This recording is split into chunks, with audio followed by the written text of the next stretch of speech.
Hello and welcome back to the channel. I'm absolutely delighted you've decided to spend a bit of your time with me today.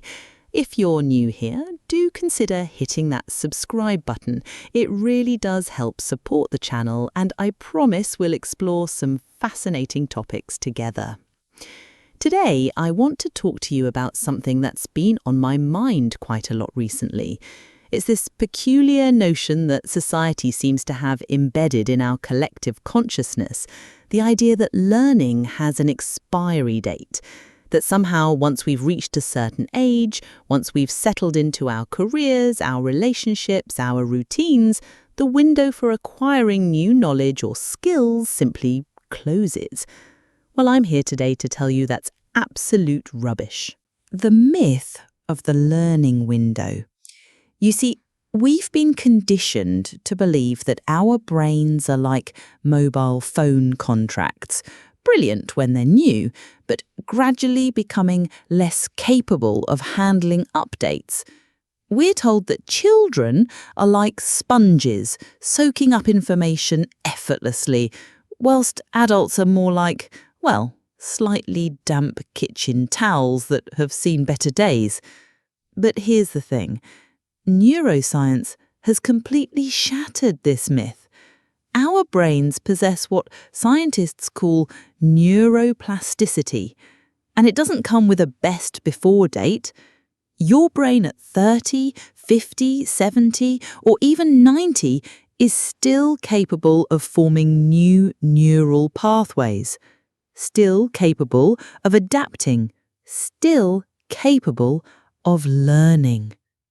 I was recently reading about a study conducted at University College London where researchers found that London taxi drivers, the ones who spend years memorizing every street, every shortcut, every pub in the capital, actually have enlarged hippocampi. That's the part of the brain responsible for spatial memory. And here's the kicker. This enlargement occurs regardless of when they start their training. Whether they begin at 25 or 45, their brains adapt. The stories that inspire. Let me share some stories with you that absolutely exemplify this principle. There's a woman named Anna Mary Robertson Moses, though you might know her better as Grandma Moses. She didn't start painting until she was 78 years old. 78!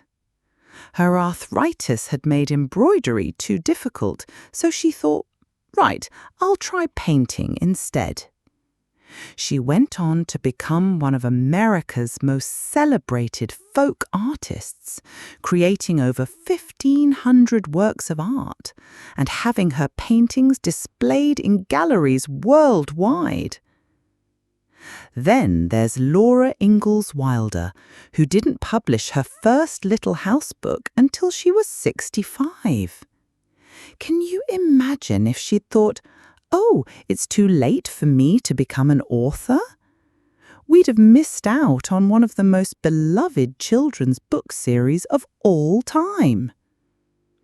Or consider Harlan Sanders. Yes, Colonel Sanders of KFC fame. He was 65 when he franchised his chicken recipe for the first time. Before that, he'd been everything from a farmhand to a lawyer to a petrol station operator. But it wasn't until his golden years that he found his true calling in those 11 herbs and spices. Now, I know what you might be thinking. That's all very well and good, but I'm not Grandma Moses or Colonel Sanders. I'm just me. And you know what? That's precisely the point. These weren't superhuman individuals with extraordinary abilities. They were ordinary people who refused to let age dictate their potential. But let's address the elephant in the room, because that's really what's at the heart of this, isn't it? We're afraid of looking foolish, of being the oldest person in the room, of not picking things up as quickly as we used to. We're afraid of failing publicly, of confirming our own suspicions that perhaps we have left it too late. I understand this fear intimately. When I decided to learn French at 35, I felt like a right plonker sitting in that evening class with a bunch of teenagers who seemed to absorb vocabulary like osmosis, whilst I was still trying to remember if le or la goes with table. But you know what I discovered? Those teenagers weren't judging me. They were actually impressed that I was there, making the effort. The adult advantage. Here's something that might surprise you. Adults actually have several advantages over younger learners that we rarely acknowledge. We have something called crystallized intelligence. That's the accumulation of knowledge, skills, and experience we've gathered over the years. When we learn something new, we're not starting from scratch. We're building upon a foundation of understanding that simply doesn't exist in younger minds. We also have better metacognitive skills. That's a fancy way of saying we know how we learn best. A teenager might struggle through hours of ineffective study methods, but an adult can quickly identify whether they're a visual learner, auditory learner, or need hands-on experience to grasp concepts. And let's not forget motivation. When a child learns to play piano, it's often because their parents have enrolled them. When an adult learns piano, it's because they genuinely want to. That intrinsic motivation is incredibly powerful. The digital divide doesn't have to be a canyon. I'd be remiss if I didn't address the digital elephant in the room. Many people feel that technology has left them behind, that they're too old to understand smartphones, social media, or computers. But I've seen 80-year-olds become Instagram influencers. 70-year-olds start successful YouTube channels, and 60-year-olds learn to code. The key is to start small and be patient with yourself. You don't need to understand every aspect of technology overnight. Pick one thing. Maybe it's learning to video call your grandchildren or creating a simple website for your hobby. Master that, then move on to the next thing. The compound effect of late learning. There's something beautiful about learning later in life that we don't often discuss. The compound effect. When you learn something new at 50, you're not just acquiring a skill, you're proving to yourself that you can still grow, still change, still surprise yourself. This has a profound psychological impact.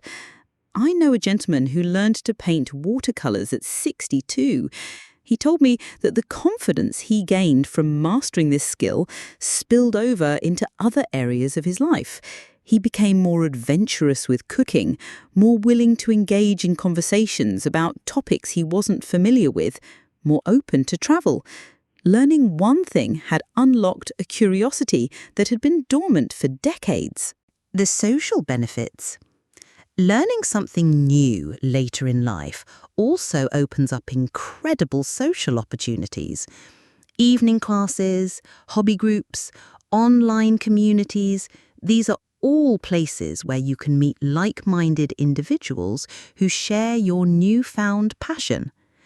Some of the deepest friendships are formed not in childhood or university, but in pottery classes, hiking groups, or book clubs attended by people who decided it wasn't too late to try something new. There's also something to be said for intergenerational learning. When you're the older learner in a group, you bring a perspective that's valuable.